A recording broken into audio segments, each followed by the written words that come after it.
Lemon Amiga presents a Playguide video review. Sit back and enjoy the show.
Hi there once again, welcome to another Lemon Amiga game guide and review.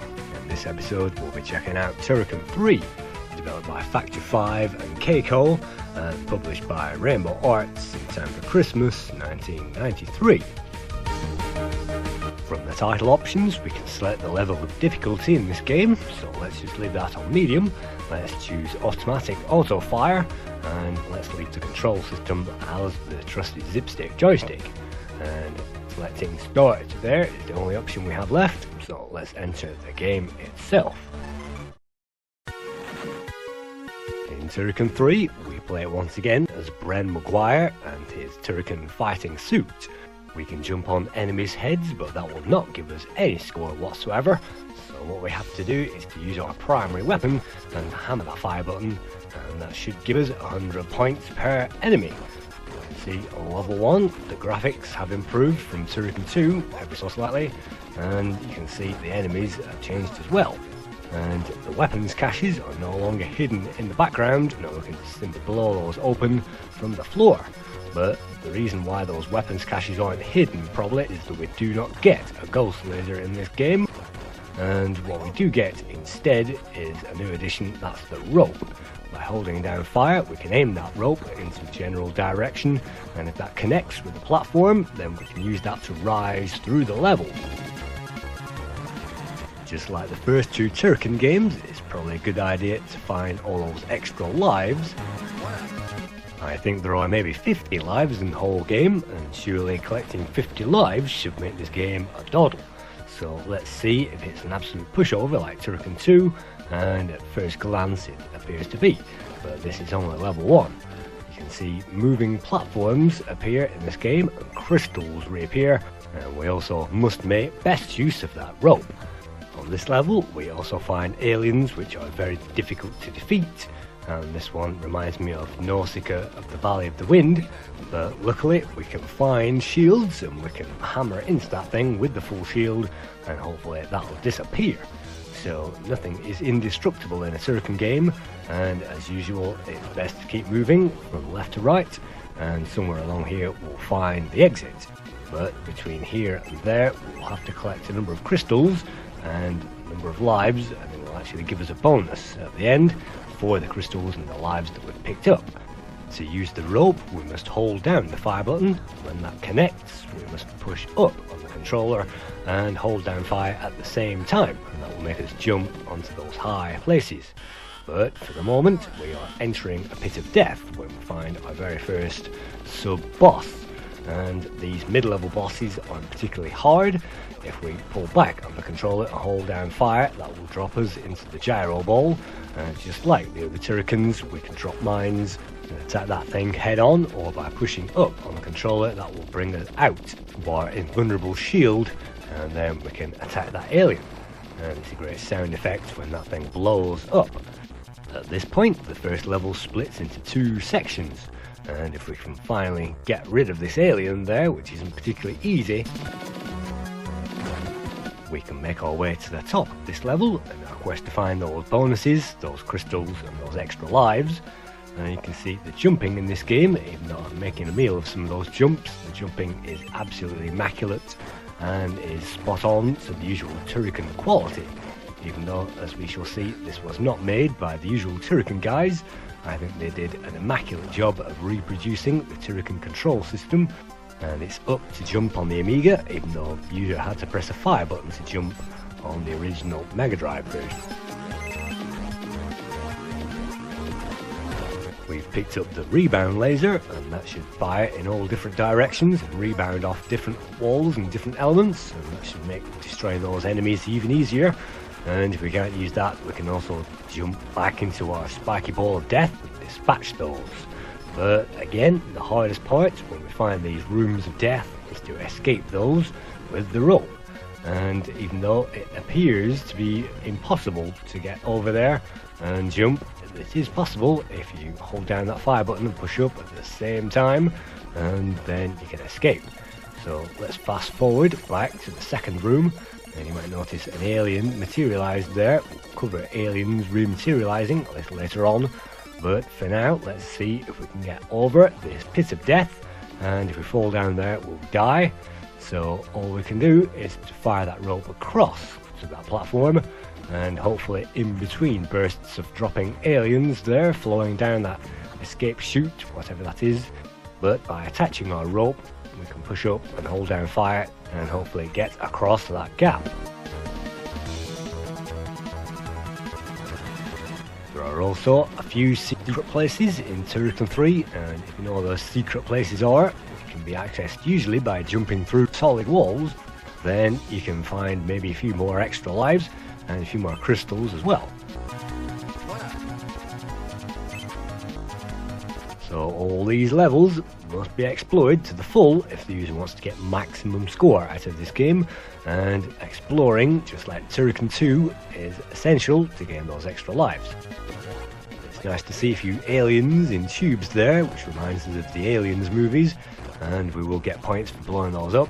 Unfortunately, they won't leap out at this point and destroy us, they just lie dormant. But it is an array of aliens and a pretty interesting diversity there, as well as the same walkers that we found on the previous Turricans. We also find huge sub-bosses there, and because we have the Rebound laser, all we need to do is stay put and fire that thing, and hopefully that will disappear. Thanks to the great controls, it is possible to avoid and dodge every single bullet, and jumps can be timed to perfection. So even though there are no pixel perfect jumps in this game, the player never has the feeling that they cannot control the character and they cannot jump or leap their way out of trouble. Like you saw there, I lost the score by jumping on aliens' heads, so the programmers have thought to not provide access to the great scores if the player gets rid of those aliens the wrong way. And look at that, bullets flying everywhere, but thanks to those great controls, it is possible to avoid all danger. And let's just get rid of that thing before we collect the extra energy. And energy hearts are sprinkled throughout these levels, and there are no long gaps where the player cannot find energy and they are struggling to survive. In fact, usually in the Turrican games it's quite the opposite. The player is given too much energy and too many lives, and this game is exactly like that. So on this level, it is important to not touch those platforms and get yourself crushed on the roof. What you have to do is trigger those, and hopefully you can make your way over the level by avoiding this fire and not get crushed on the roof and survive.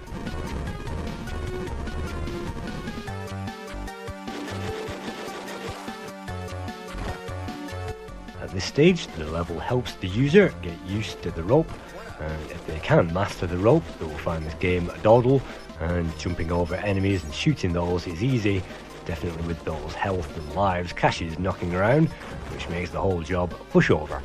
But you can see there, dispatching those enemies, and that's the last one, and then we are on to the bonus section, which was one of the last things to be programmed in this entire game, and this bonus section is an absolute joke, as long as you have the Rebound laser and stay fairly central on that level.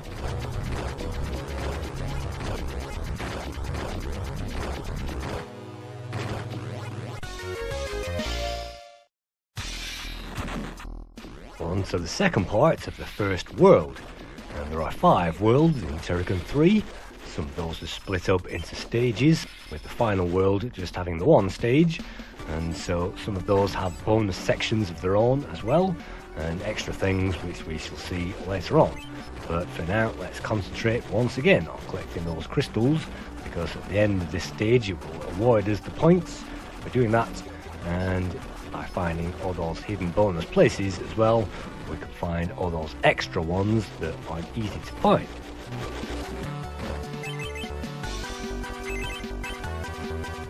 You can see the graphics on these levels are slightly better drawn than Turrican 2, and Turrican 2 was slightly better drawn than Turrican 1, so you can see the evolution in the graphics, and you can see that this game has been highly optimized and highly polished, especially in the graphics department, but definitely in the playability.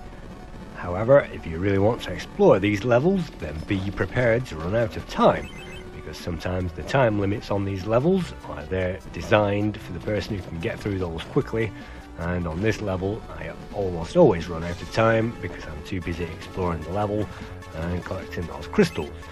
So most levels give you plenty of time, but you can see there only 37 seconds remaining. So let's clear those enemies before we jump across, and hopefully we can collect more of those crystals.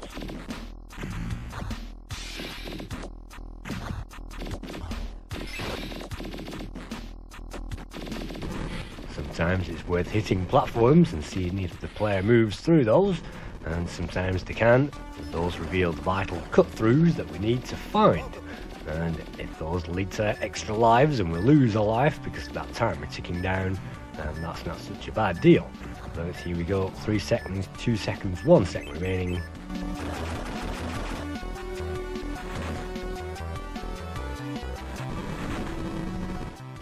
Of all the elements in this game, perhaps that tight time limit on these first 2 sections of the first world are the thing which actually annoys me most and is the only drawback in this game, because the later levels usually give the player plenty of time to move through those, and time usually isn't a problem.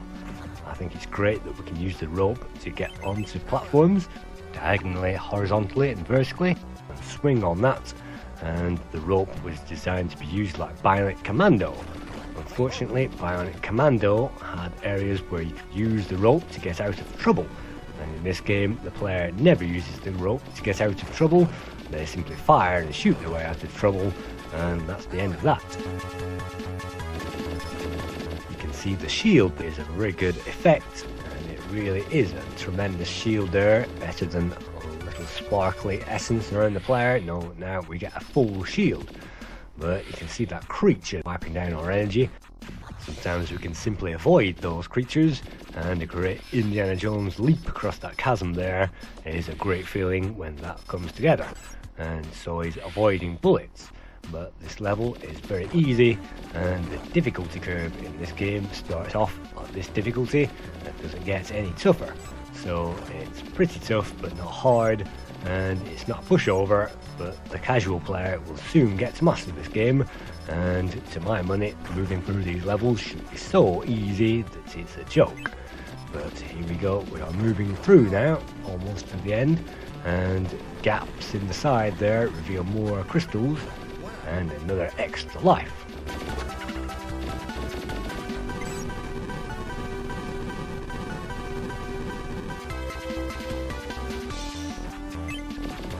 Let's make our way now towards the exit, and these levels may appear wide open maps, but unfortunately they are pretty linear, and unfortunately Turrican 1 was a massive open map, and so was Turrican 2 to some extent on certain levels.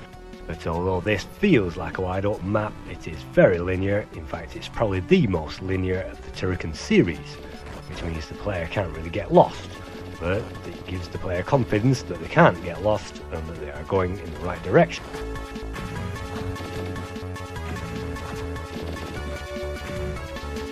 Perhaps the second most annoying point about this game is the rope, and you'll see me struggling with the rope at certain points of this game. It is not intuitive because the player has to hold down the fire button. If they just press the fire button, then they'll just fire their weapon, and it has to be within a certain distance and it has to be pixel perfect, otherwise it won't grip onto anything, and you have to time those things as well, so the rope can be a hidden menace. But to gain the maximum score on this game, you have to get rid of every single alien, collect every single object, and some of those aliens will respawn. You can see an alien has spawned from the background, and if I jump on this alien it won't give us any points whatsoever. But if we move back off the screen, and hopefully, well, if we do move back off that screen, that will respawn those aliens, and that's how you get the big scores in this game. And some of those aliens will respawn if the player goes back, and so that's how I won this round of the Lemon Amiga competition, simply by going back and back on every single level and picking up every single respawning enemy. The third and last section of this first world is pretty short. In fact, it's even shorter than the previous two. All we have to do is to make our way up the level, and if we continue to the right we'll find the end of level boss, and we can pick up a few crystals simply by heading to the left. Climbing on these moving platforms isn't hard, and the scrolling is absolutely smooth, and the sound effects are terrific, so it really involves the player in these levels, and the music and the sound effects really surround the player in all this fighting, dodging, shooting action. Down here we should find another cache there, and that will top up our energy, but we are really struggling to get rid of all aliens with that ball, and that should be a one-hit kill, but in this game it isn't.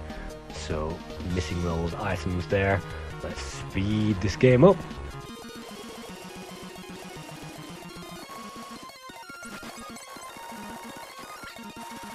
Let's get ourselves finally and eventually onto the first of our world bosses, and the first world boss is a rather disgusting clump of matter, and that passes for an alien in this game.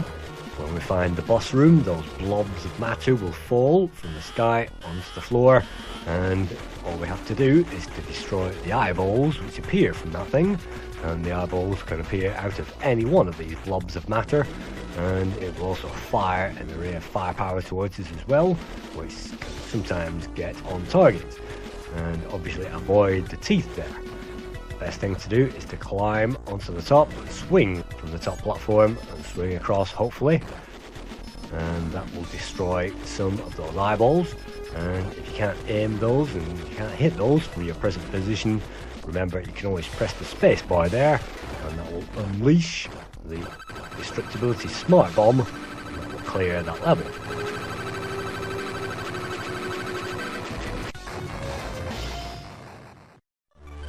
And out of 87 crystals and 8 lives, we picked up the lot, and that's how you get the best scores in this game.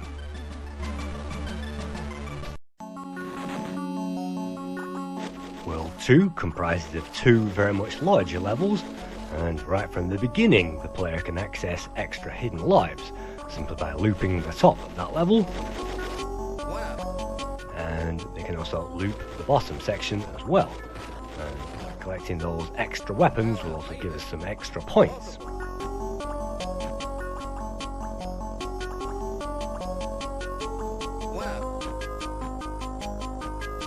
From here we can also access a special gold Turrican suit that we can access simply by falling down the central column there, just like this, and the screen will flash, and now we are gold.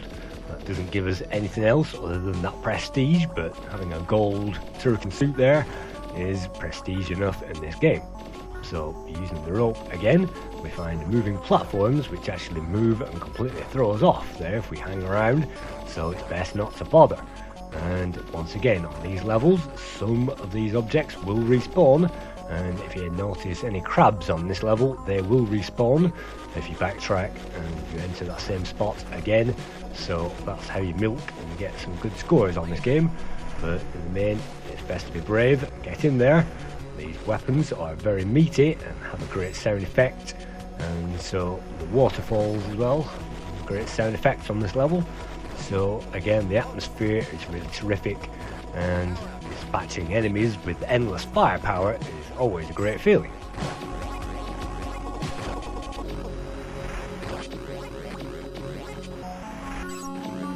We now have 11 lives. Some of those lives are easy to find and some of those are very difficult, but mostly those extra lives are difficult to find and will require some search.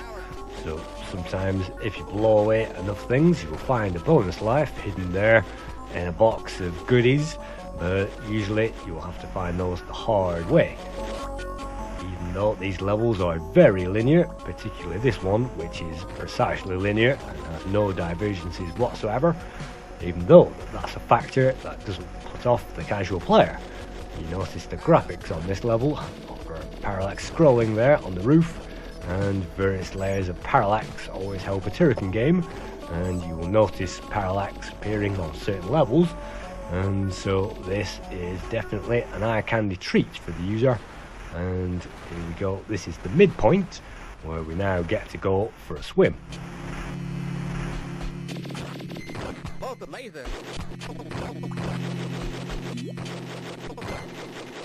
In the section above we can find an extra life if we can only get ourselves in there, and that requires another creative swing.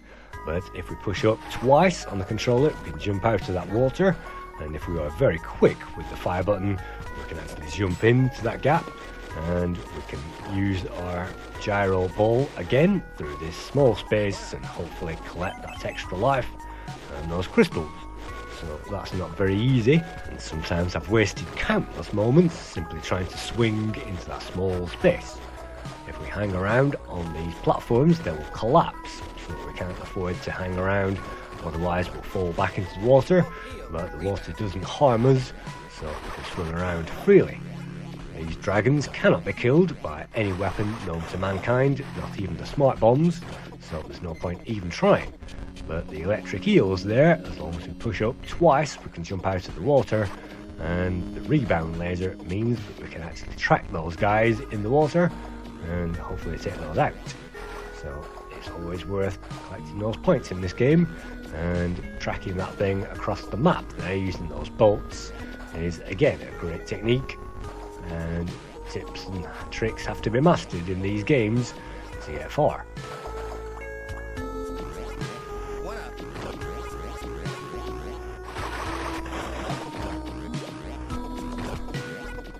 I think you can see by now that Turrican 3 has been polished. It's got a great atmosphere, a great range of music by the greatest composer, Chris Hulsbeck, there on the Amiga, and it's got great graphics and great sound effects. So the presentation of this game is there, and the playability is there in spades, just like it should be on a Turrican game, and if the controls were muddy, then this really would be a bad show indeed. The only thing which lets it down is the second point of contention, and that's the rope, and so the time limits again aren't too bad on these levels, but the rope is a real pain in the bum. But it can be worth it, not particularly because of those crystals, but I know that there's an extra life in here, so it definitely is worth it collecting those extra lives. Let's just speed up through this game and reach the second stage of the second world, which is a completely underwater level like we saw in Turrican 2.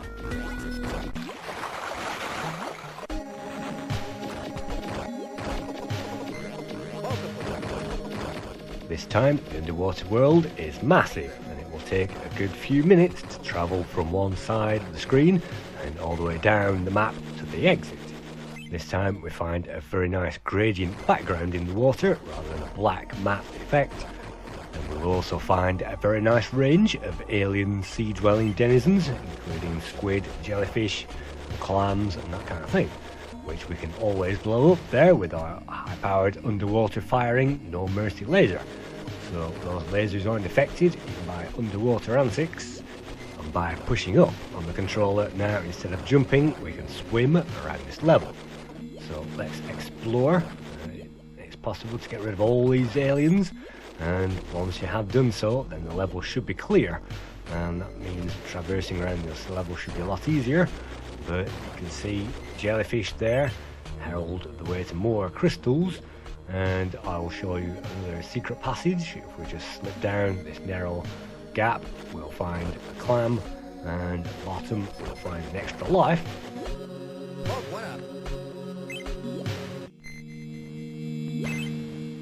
Which puts us up to 16 lives, and 16 lives at this stage is really good going, but the player can accumulate a few more. We've only ever died because we run out of time, remember, and we died by falling down a pit of death as well, trying to get through to more bonuses. So we could have had 18 lives by now, and there are extra lives to find on every single level, so the player never runs out of lives in these games unless they really do play very badly.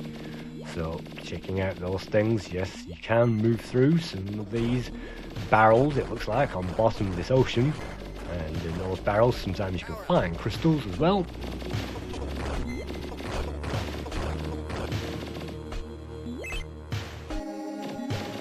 But in the main, this level is a series of attacks on these enemies, and once they are dispatched again the level should be clear, and that means you can search all these hidden treasures.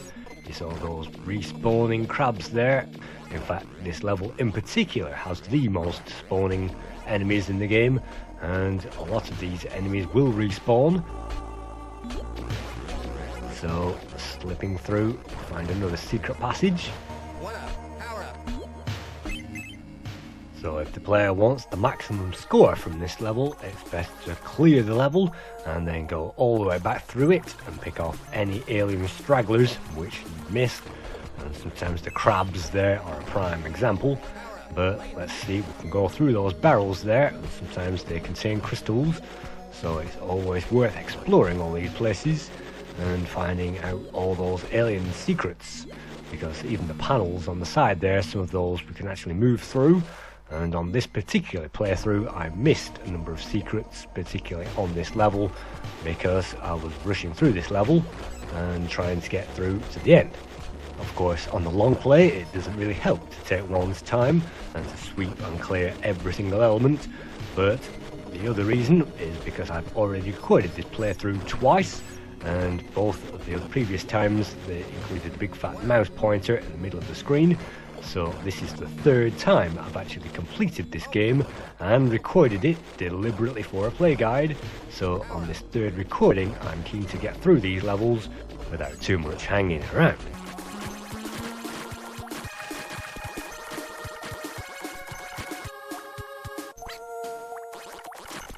Turrican 3 is usually action-packed, and the enemies never stop appearing on that screen, and the bullets never stop flying around on that screen either. So the action is always there, and the player always has something to think about, and because the controls are so easy and the gameplay is so easy and fluid, the player never gets bored and progress can always be made, unless they run out of time or they get lost.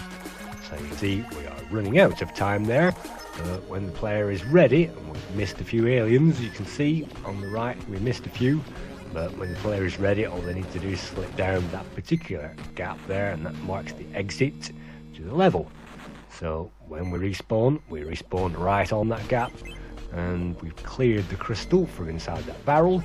So all we need to do now is move down and to move to the right, and we'll find the end of level boss.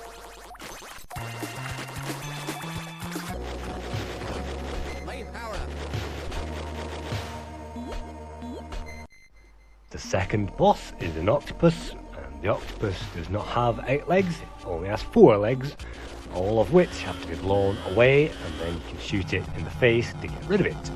So that's the first leg history already, and then the second leg is the rear of the animal, and you have to blow those things away in the correct order, of course, otherwise there wouldn't be any point to the challenge, and there isn't much point to the challenge in the long run anyway, because all the player has to do is to stay in the bottom corner there, and that can get rid of the first 2 limbs, and then the safest place is the top corner, top right corner there, and then the player can take a number of pot shots at the 3rd limb, and hopefully a number of pot shots will remove that, all keeping us pretty safe. And you can see some homing missiles there we picked up, and I think we can pick up 2 homing missiles, and then the 4th leg disappears, and then if we move back to the left of the screen, what we need to do is to shoot that alien where its eyebrows should be. Shoot that thing directly in the eye, it won't work, but if you imagine that thing has eyebrows, if you shoot for those, so the hit detection box is a little off there, but apart from that, I think it's a classic game, apart from the fact that these end of level bosses are a joke, an absolute pushover, and that leads us on to the 3rd world.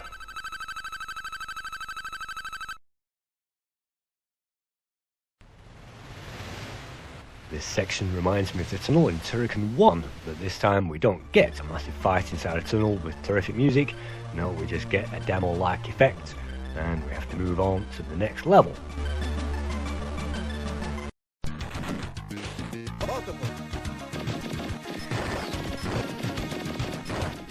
World 3 sees the city landscape. Before we can enter the city, we must work our way through the cloud and through these platforms which are floating in the cloud there.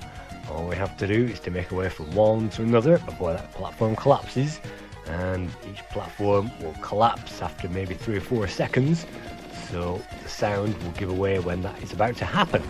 If we look below there, we can see the platforms below us, and as long as we don't get hit by these flying mechanical creatures, then hopefully we can make our way through.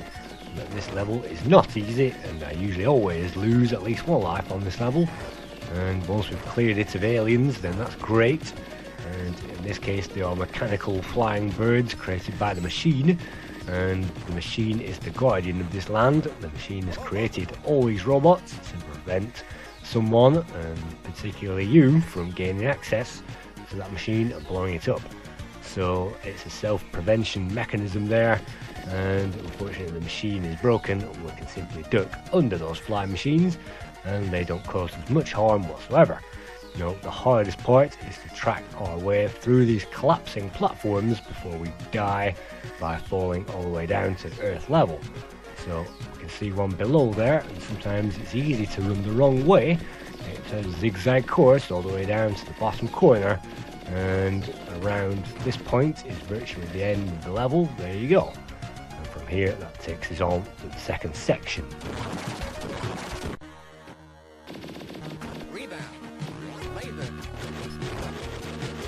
At the start of the 2nd section in World 3 we find a number of bosses. The first boss is Hammer Fist, that we first saw in Turrican 1, and the Hammer Fist isn't very hard to beat given enough shots in the right direction. The city itself contains parallax scrolling clouds there, and a very nice distant draw as we make our way through the level. And the gems in this level are grey, and everything about this level is grey despite our gold Turrican suit. And so making our way across the level we'll find the 2nd boss, and this one requires us to duck inside the wheel, or the gyro ball as I call it, and that will evade the searchlight. Hopefully by evading that we can throw in a few more laser shots and dispatch it, and that boss will appear again later on in the level. And bosses that we've faced so far in Turrican 3 have been an absolute pushover and a joke, so at least these bosses, by the time we get to the 3rd world, are a little harder. You can see the spikes there reminding me of the spiky cogs in Turrican 2, and they do not split into a million pieces, but you can simply blow those away with 1 shot. And so let's get rid of those, and now remember not to jump on enemies' heads if we want any score. And so another boss appears, and this is the jumping boss from Turrican 2, which we had to fire the ghost laser, and avoid rocks dropping from the roof. But in this level you can see the gun has been destroyed, and this boss isn't as tall as it was in Turrican 2 and is almost unrecognisable. But this boss has a name and I can't remember the name off the top of my head, but this leaping jumping boss there does require quite some hits to take out, and it's not really hard to avoid its jumping if you run underneath those and get those shots in. Hopefully it won't be long before that enemy blows up into a million tiny pieces.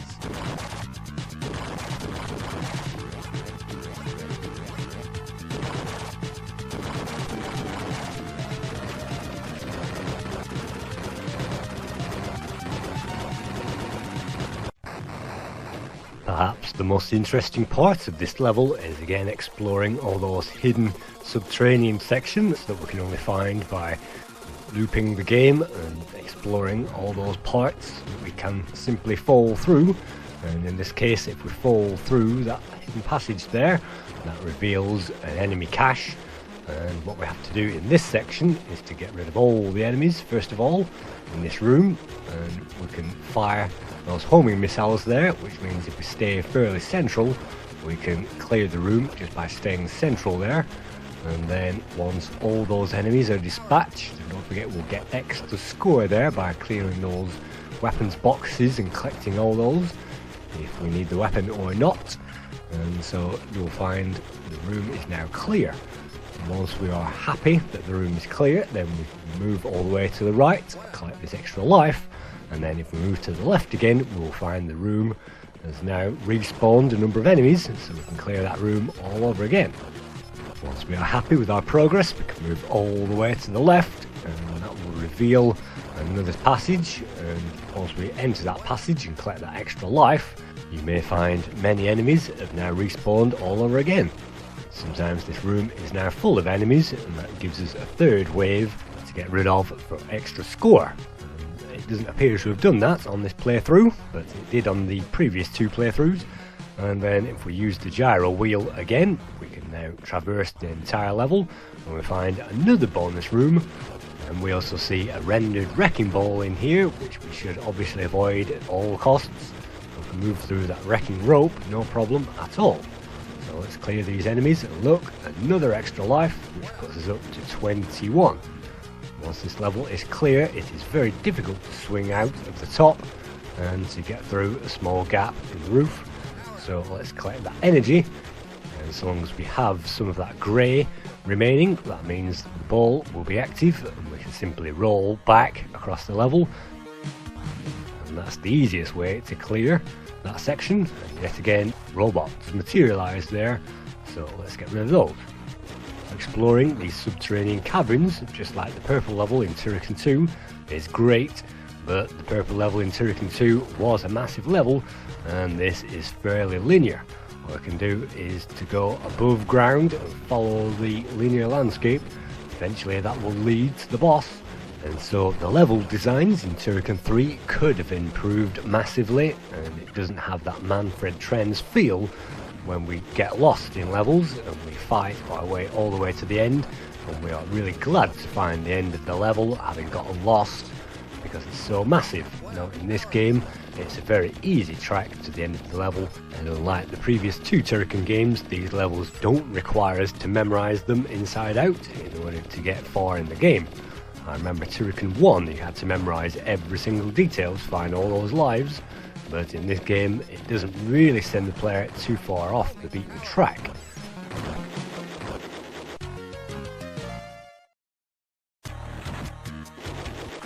The third and final section of World 3 is probably the shortest level of them all, and this level simply contains one huge boss and then the end boss. So what we have to do here is to sit on top of the boss, and hammering away at the base of that hammer will eventually destroy that, and the boss will go with it. If we drop onto the floor level and try to use the spiky wheel to roll out of trouble, then the wheels unfortunately will destroy our energy, so we cannot do that. And when that hammer falls, that will also destroy our energy, so let's not forget to use those smart bombs, and hopefully by pressing fire wildly there, that should get rid of the enemy before it gets rid of us. It's great to have the traditional Turrican bosses returning in Turrican 3, and they do put up some defense there, so they're not an absolute walkover like the bosses on the first levels. And you can see another returning boss there, and we have to use exactly the same format to get rid of it. This game takes roughly 2 hours to complete end to end, or maybe 1 hour 45, but we won't sit here for that long. Let's just speed through the footage. And before we get to the final boss, we collect another weapons cache, and that means that we have whatever weapon we need. And here we shall select the Rebound. All we need to do is to shoot that grabbing claw, which will fall from the top and try to grab a hold of those boxes. If we can avoid that thing, then we can just fire into its general direction, and hopefully that will disappear. You can see a few boulders appearing from the right, but they really don't take much to avoid. So even at this stage, end of level bosses are so easy, and the path through each level is so easy, and the only hard part is to find all those crystals, which you can see I collected, and then we move on to the fourth world. Here we return to the familiarity of the aliens worlds, and this fourth world is probably the hardest in the entire game, because the aliens on this level do leap out at the player, and well, it gives us some extra lives there, which is helpful, puts us up to 23, but these levels are massive compared to the rest, and so the aliens levels aren't only the biggest, but they are the hardest, and perhaps the most infuriating as well.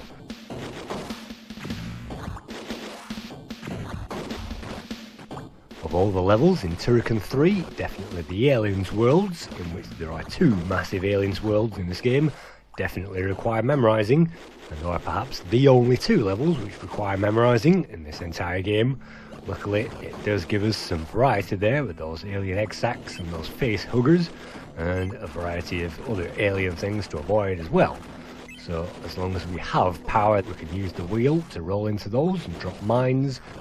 But unlike Turrican 2, you can see those aliens don't have alien tongues, which we have to avoid, and even though the music is great, I don't think it's quite as good as it was in Turrican 2, but it's still great as it would be by the master Chris Hulsbeck. So let's collect that extra life there, and let's make our way by leaping through this level. And some of these tubes are hollow. You can see I can climb on top of those, and they can reveal extra diamonds, and perhaps finding the diamonds on this particular level, and the second aliens level, is the hardest in the game as well. So that's why it definitely requires memorizing. You can see the background does change colour with a very nice colour cycling effect. The background remains static, but it does change from green to blue, and that's very nice. That doesn't have any parallax scrolling, unfortunately, but who needs parallax on a level like this? So let's leap again into our rotating wheel and get rid of those aliens. We'll gain 100 points for getting rid of those egg sacs, and the face huggers are worth 20 points. And it's always worth waiting for those face huggers to leap out so that you can collect that extra 20 points. And sometimes if you use the wheel, then the face hugger will not leap out and you'll be 20 points down. So it's important to let those face huggers out there. You can see I blew up those cases without those face huggers leaping out, and so I'm losing points there. But I won the championship by making sure every single face hugger leaped out of every single egg case before I blew that up. Just like Turrican 2, the aliens levels are creepy, and it will take the player some time to master these levels and move through to the end with any kind of confidence, because these mazes are huge, and this is one of the only 2 open maps in this entire game. And it's not really open because it gives those flashing exit signs away there, and if we follow those will lead to the exit. So it's not amazingly open, and it's still linear in a fashion, but at least we can take whatever route we like. So while we watch this footage speed through, I'll just give you a little background on this game. Turrican 3 was produced mainly by Keiko and some members of Factor 5, but no Manfred Trenz or Holger Schmidt in this game because they were busy doing other things. The original version was started by Factor 5 in 1991, directly after Turrican 2 hit the market and became massive on the Amiga. But the 1991 version was cancelled when the Mega Drive version appeared, and they basically took their experience over to the Mega Drive, and so it was 1992 before Keiko appeared, and they reinstigated the theory that Turrican 3 would work on the Amiga, so they created a brand new game, this time developed on the basis of the Mega Drive version, and so Turrican 3, the original version, was scrapped, and it took until 1993 before they could release this on the Amiga. Turrican 3 was co-designed by Thomas Engel, Frank Matsk, Julian Egbright and Peter Thierolf. The main code was supplied by Peter Thierolf, who was working for Neon at the time, having recently broken up with Keiko. Peter Thierolf also worked on a game called Super Gem Z, which was supposed to be released in 1992 and was a follow-up to Gem X. But when Keiko went to demo the game at a Cologne trade show, the game was stolen and the source code went along with it.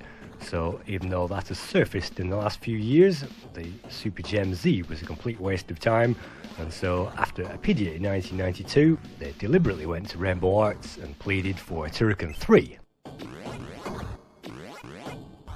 Peter was helped by Thomas Engel and Matthias Ensman, and Peter and Matthias worked on the Apidia game, which you may remember from the Apidia review, released in 1992.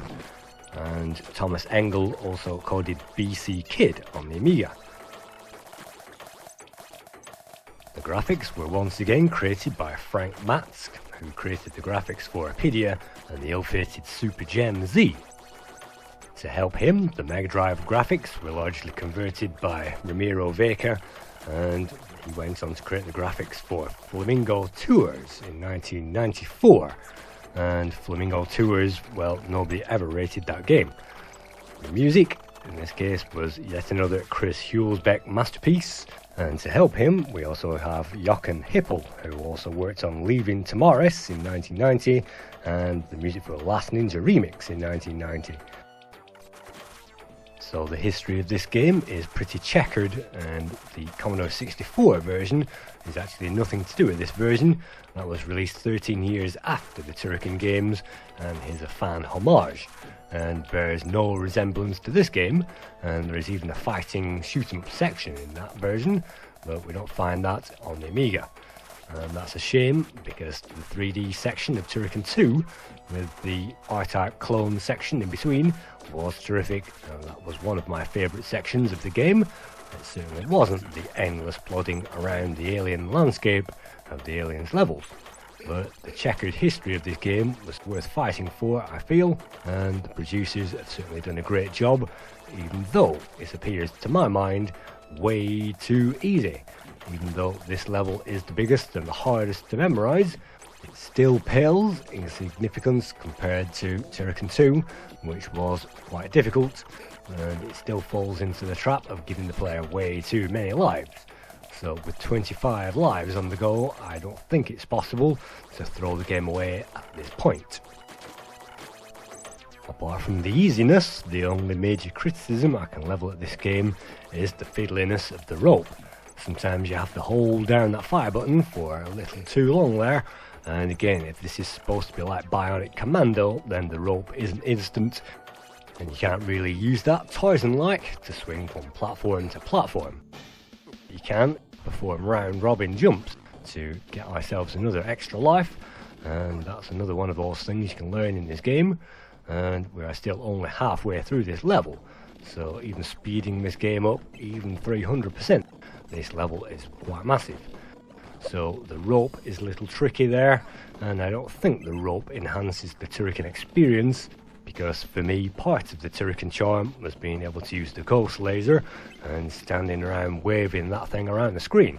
So part of the Turrican aspect has disappeared, even though we still have exactly the same firing and jumping mechanisms and exactly the same rolling around the level. So some aspects have been preserved, and again we have the smart bombs returning in Turrican 3, but that just makes the job even easier than it was before. And you may notice I hardly ever use the smart bombs, even though I have 3 in reserve, and they only really come in handy for the bosses. We are approaching the end of this level now, and finally we can move on to another subsection, which is another one of those train levels. And unlike Soccer Kid, the train level in Turrican 3 is slightly more tricky.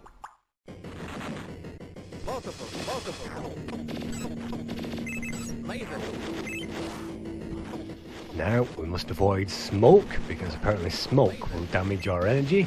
You can see multi-layered parallax levels there, and lots of crystals to pick up as well. And so on this extension, the second alien level of the 4th world in this game, there's only 2 levels more after this, and then that's the game complete. So you can see I'm trying to jump there from level to level, and it does give us a platform to jump on, but unfortunately if you mistime that jump you will die, and there's no 2 ways about it. So that's the 4th unfairness in this game. Basically the platform will appear, but unless the player has played this level before, they won't know precisely when to jump on that thing and precisely when to jump off it. So we're getting towards the same spot now. Let's hope we can remember to jump on that platform, because that gap is unfortunately not big enough to jump across by any other means. So jump on, and yet again we failed to jump off. That means we are transported all the way back to the start, and we have to try that all over again. Hopefully this time it will be 3rd time lucky. Let's speed back to that point, and let's jump on and jump off straight away, and it just gives us enough gap there, and we have to jump on a few of these, but we don't have to jump on them all at this stage, and those tricky timings will have to be mastered later. But for now it's just giving the player the opportunity to recognise that there will be jumping opportunities on this level. You can see in the background a very nice lightning effect, and the multi-layered parallax is always appreciated on an Amiga game. The train of bones there is quite nicely animated and quite smooth as well, and the great music once again enhances this level far beyond its normal capabilities. So let's jump once again on those moving platforms, because on the next section we have to learn to time those, and if you jump on the first one then hopefully you can jump on the rest, and if you miss the first one and miss your timings then you'll fail. You may notice I'm pausing for maybe half a second there before I jump from one to the next, and that means that the next one will have appeared on screen by the time I do that. And so let's continue jumping like a demented jack-in-the-box from one to another, and hopefully this incessant jumping will end. But no, it doesn't. Once the player got used to that, it continues with that mechanism virtually all the way to the end of the level, and again these pits of death are unforgiving. If we fall down then that's a life over, and we'll have to go all the way back. So hopefully now, after all these leaps of faith, and remember to hit those, because if we don't it's a long drop, and a few aliens there won't slow us down. But let's continue, and hopefully we should be reaching somewhere near now the end of this level.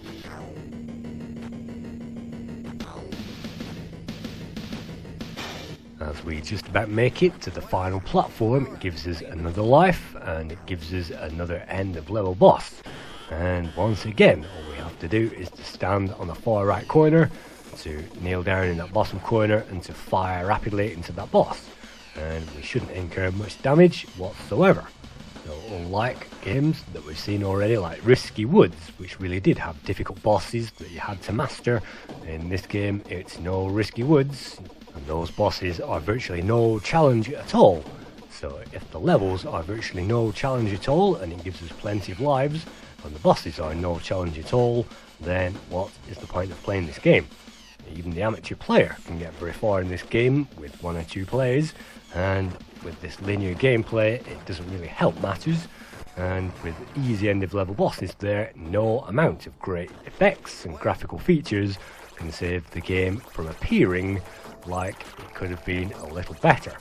And so better in the hardness department, and hardness in the difficulty curve level, because the difficulty curve, yet again, is pretty identical to how it was on the first few worlds, and even though we have to avoid a few more alien projectiles flying around the screen, and those face huggers once again, but compared to the other levels, this level is identical almost to the first Aliens level, and that means these graphics are repetitive and a little samey.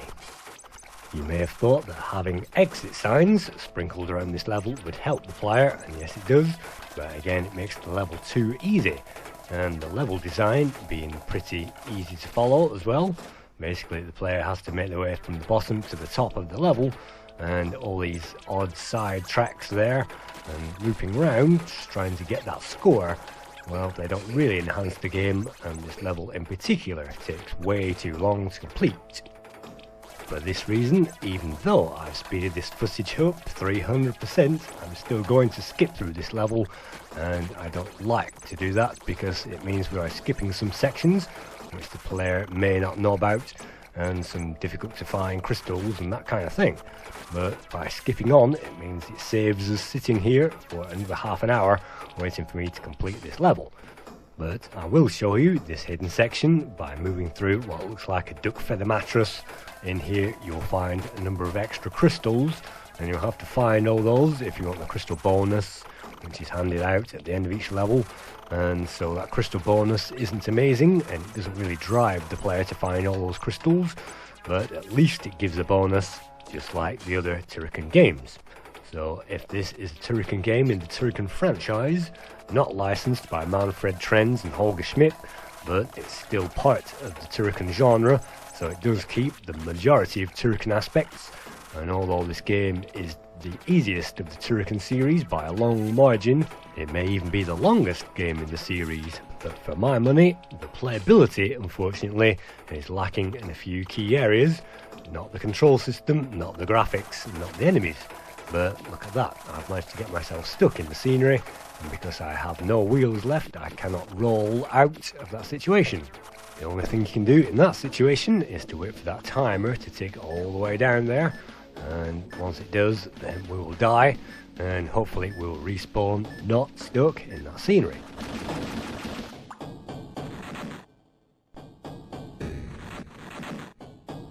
Let's fast forward our way all the way now to the end of this level, where we should find the Big Mother alien herself, and facing Big Mother aliens in an Amiga game is always fun, no matter what that game may be.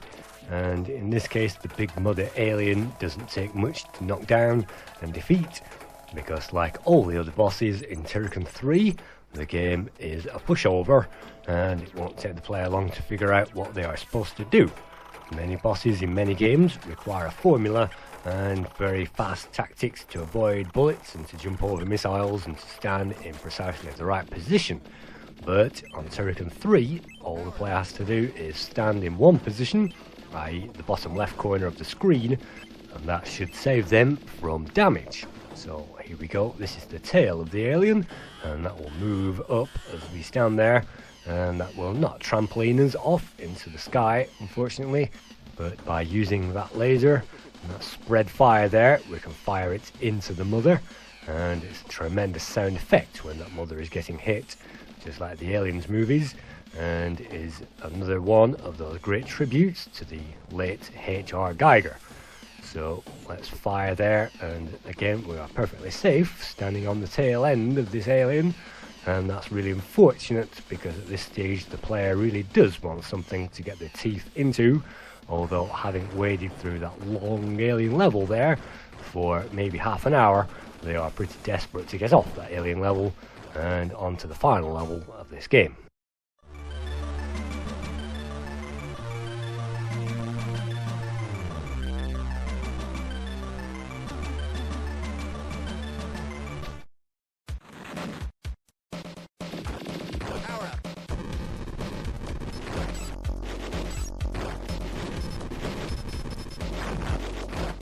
The final level is probably the most fun to my mind out of the whole game because it is pretty wide open, even though it is not mega wide open, and the music is great and it doesn't require too much swinging around either.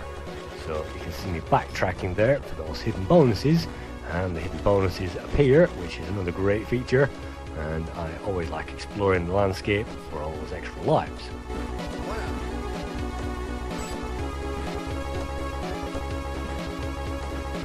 Despite that, this final level will still take the player maybe 20 minutes to complete, so it seems we are approaching the 1 hour barrier now.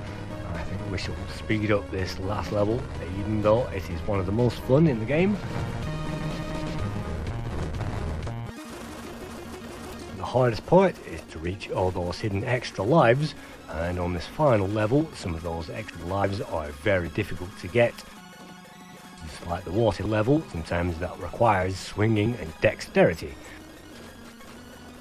So we will find a selection of moving platforms, and by rising on top of those we can find extra lives, and this mid-level boss is easy, simply by standing there and avoiding all those bullets. And I don't think one of those bullets hit me there. You can see avoiding bullets is a pleasure in this game, but again you have to use the grappling hook at precisely the right point on precisely the right platform in order to swing across and to get those lives.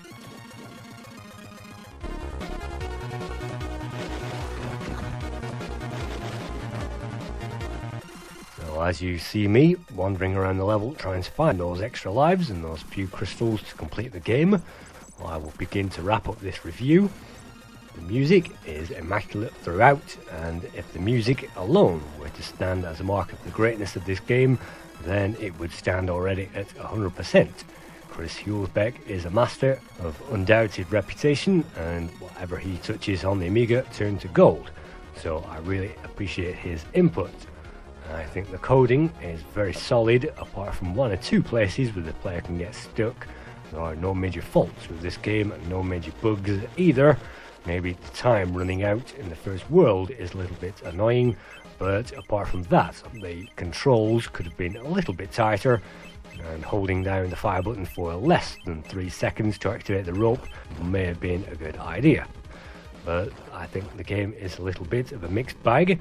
Certainly it's pretty easy to the veteran Turrican player who bought this thinking that this would be the ultimate Turrican, and just like the disappointment of Lotus 3, they find great graphics, great sound effects, but unfortunately the playability has taken a back seat, and the presentation and the glossy atmosphere has become the forefront of the attention.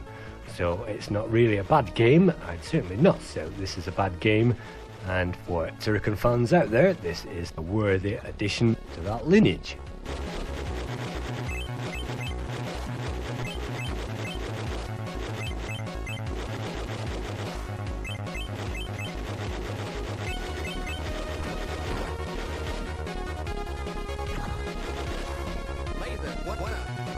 Like on the Amiga, we find another mid-level boss, and it's a giant walker, and this time it doesn't say Bigfoot or Make My Day, but it's great to see those walker robots returning, and they are yet another trademark of the Turrican franchise.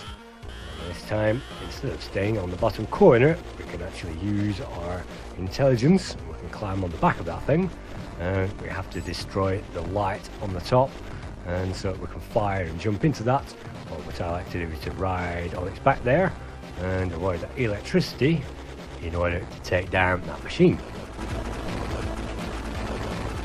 And then it's just a small matter of climbing our way out of this hellhole before we face the final boss himself, known as the Machine.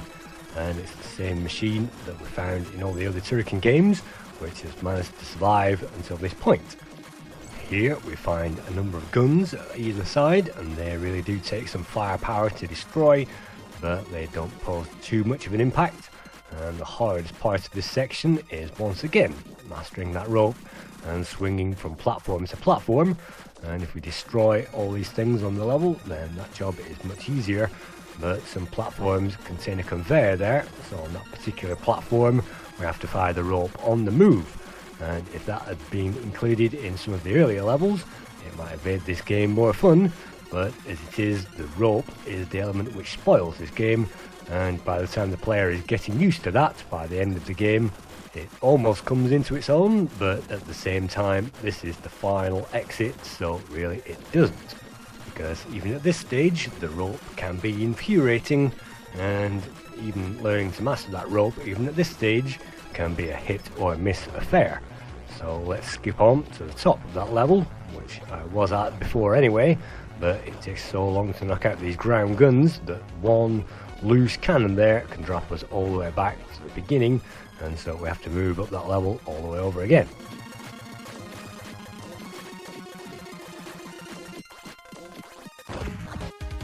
Finally, we get into a position where I can show you the final hidden bonuses on this level, and by dropping down into the centre of that position there between the two guns, we can find more crystals and another extra life.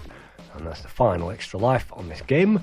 That pushes up to 38 lives, and we've probably wasted 5 or 6 already, so there's probably 45, maybe 50 lives in the whole game. Moving on to the scores. Amiga Power gave this game 62% on its original release, saying that there wasn't enough of a game here, and it was basically Turrican 2 with a rope. Amiga Force gave this game 69%, Amiga User International gave it 74%, Amiga Format gave it 77%, The One gave it 79%, Amiga Action gave it 81%, CO Amiga gave this game 85%, and Computer and Video Games Magazine gave this 87%.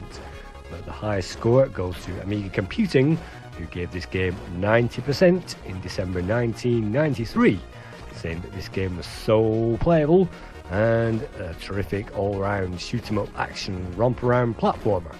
So I think the game is a mixed bag. I'd probably give this maybe a 7 out of 10, which is still in the realms of very good. It's still great playability and great graphics and great music.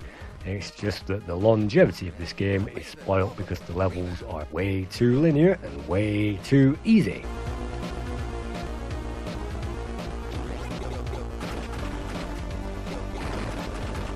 The machine can be taken down using our gyro ball, and by dropping mines there we are invulnerable, hopefully, and hopefully we can get that thing as it appears, like the Terminator there, from behind that garage door or whatever it's meant to be.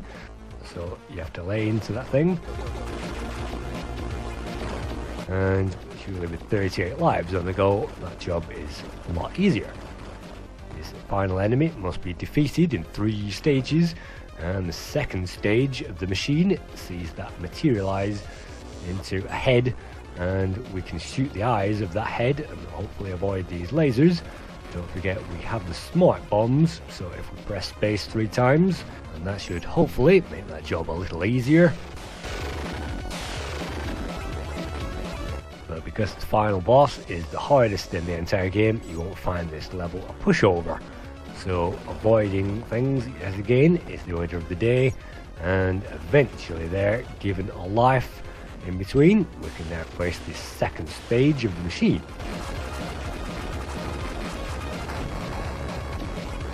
The final stage sees the machine in almost human form there, and all we need to do is to shoot that between its bursts of fire. In conclusion, I think Turrican 3 is still in the realms of a good game.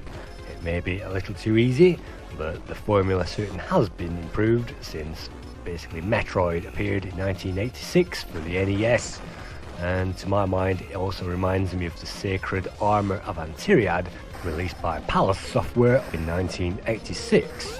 And so that split screen shooting run and gun action genre probably hit its limit with this game on the Amiga, but it could have been just a little bit more.